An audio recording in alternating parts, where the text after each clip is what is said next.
right now developing details on the standoff that happened during his suicide attempt. Also, additional charges are in pursuit for the man who burned his wife to death. All this and more, 96 News starts right now.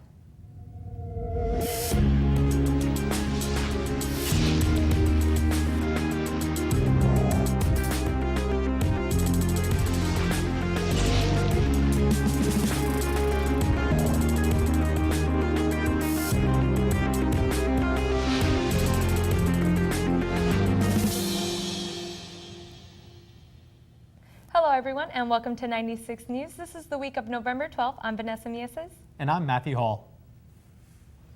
A crew of 24 from Lakeland Electric have been in New York for more than a week, helping to restore power after Hurricane Sandy hit the area.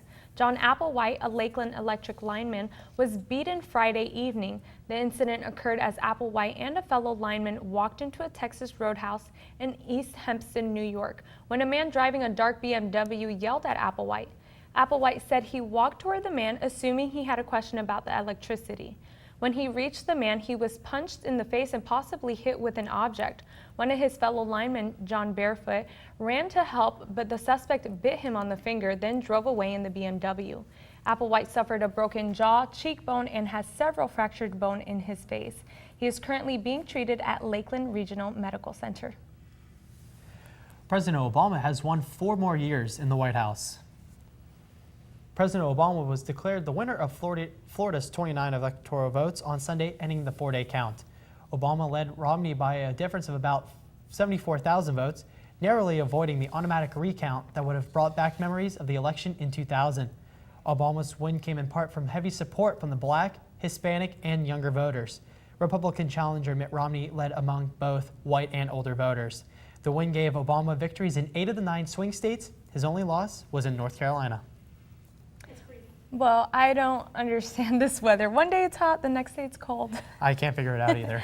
Alyssa Marshall, what's the weather like for the week? This week, beginning with Tuesday, expect a high of 82 and a low of 63. Wednesday and Thursday, the highs in the 80s and lows in the 60s. Friday, expect a high of 78 and a low of 59.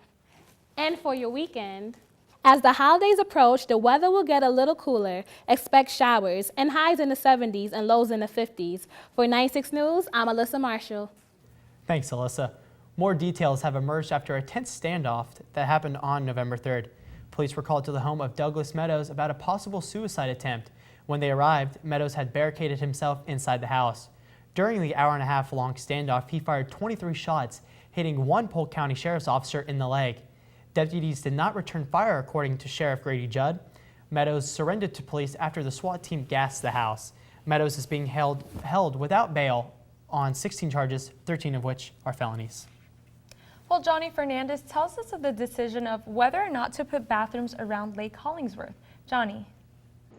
Last Monday, a public meeting took place at the Cleveland Heights Golf Course to discuss the issue of public bathrooms on Lake Hollingsworth. About 150 Lakeland residents were present and expressed their opinions about having a public bathroom on the lake.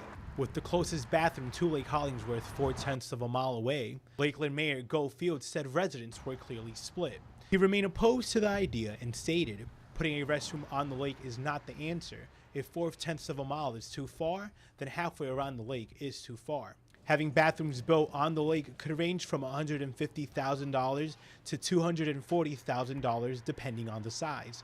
Former Lakeland Mayor Buddy Fletcher also stated that having bathrooms built on the lake could reduce the value of homes along the lake. Reporting for 96 News, I'm Johnny Fernandez. Family and friends of Megan Kimbrough are mourning the death of the Lakeland woman who was severely burned when she was set on fire by her husband. According to Lakeland police, on the night of August 3rd, he covered his wife with a chemical in an abandoned Lakeland house and set her on fire. Neighbors said she ran from the house on North Stella Avenue covered in flames and stayed conscious long enough to tell them what he had done. Hours after her death, Lakeland police spokeswoman Ann Dinges said detectives working the case have been in contact with the state attorney's office about filing additional charges against Joshua Kimbrough. Assistant State Attorney Chip Thornberry said the charges against the husband will be revisited. Joshua Kimbrough is being held in the Polk County Jail on multiple charges, including attempted first-degree murder. Now over to Angie for sports. Thanks, guys. Well, college football, a big upset when #1 Alabama fell to #4 after a tough loss versus #8 Texas A&M. Kansas State is at the #1 spot according to the BCS standings. Now in the NFL, this past Sunday brought the unbeaten Falcons their first loss of the season against the Saints. The final score 27-31. In other news, Michael Vick suffered a concussion in Philadelphia's 38-23 loss to the Dallas Cowboys on Sunday.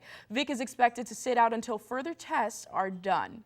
In the NBA, big news, coach Mike Brown of the Los Angeles Lakers was fired.